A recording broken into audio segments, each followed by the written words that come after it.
দর্শক, আমি এখন রয়েছি শরীয়তপুর জেলার নড়িয়া উপজেলার ভোজেশ্বর ইউনিয়নের সুধাসার গ্রামে। এই গ্রামটিতে বিভিন্ন দেশের প্রবাসীরা মিলে একটি সংগঠন করেছে, সেটির নাম হলো সুধাসার প্রবাসী সংঘ।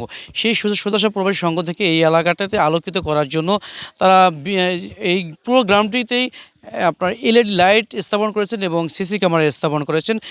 যে কারণে তারা এই জিনিসটি স্থাপন করেছেন, আমি তাদের সঙ্গে কথা বলছি। তারা জানিয়েছেন এই গ্রামটিকে নিরাপত্তা রাখার জন্যই তারা এই সিসি ক্যামেরা এবং এলইডি লাইট স্থাপন করেছেন, যাতে এই অঞ্চলে কেউ কোনো ধরনের অকারেন্স বা চুরি ছিনতাই কেউ যেন না করতে পারে, এবং যেসব লোকগুলো অকারেন্স করার চেষ্টা করবে সেই ধরনের লোককে তারা সহজে চিহ্নিত করার জন্যই কিন্তু এই সিসি ক্যামেরা স্থাপন করেছেন। আমাদের গ্রামের প্রায় 150 জনের মতো লোক বিদেশে থাকে। আমাদের এই গ্রামে এরা প্রাথমিক অবস্থায় এই আলোকিত সুজাসারের পক্ষ থেকে প্রথম 25টি লাইটের ব্যবস্থা করা হয়েছে। এরপরে এই দ্বিতীয় পর্যায়ে আরও 15টি লাইট তারা আজকে উদ্বোধন করতেছে।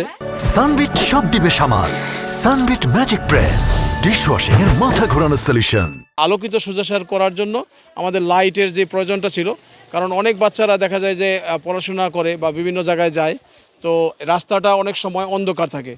তো অন্ধকার থাকলে সেখানে রাস্তার দুই পাশে অনেক সময় বিভিন্ন ধরনের ইনসিডেন্ট ঘটে। এখানে এই এলাকায় লাইট এবং সিসি ক্যামেরা লাগানোতে অনেক উপকার হয়েছে, যেমন চুরি ডাকাতি এবং যে কোনো দুর্ঘটনা ঘটলে বা ওইটা সিসি ক্যামেরার মাধ্যমে দেখা যাচ্ছে। প্রবাসীরা আমাদের সুজাসার যেইভাবে আলোকিত সুজাসার বলতে করতেছে, এটা খুব সুন্দর কাজ করতেছে, আমাদের গ্রামের জন্য উন্নয়ন বা ভালো ভালো ভালো আরও অনেক কাজ করতেছে। আমরা এখানে অনেকগুলো লাইট স্থাপন করছি এই কারণেই, যাতে আমাদের এলাকার মানুষগুলো রাস্তাঘাটে সুন্দরভাবে চলাফেরা করতে পারে। আলোকিত সুধাসার প্রবাসীদের অঙ্গীকার, এটাই মূলত প্রবাসীদের মূল উদ্দেশ্য।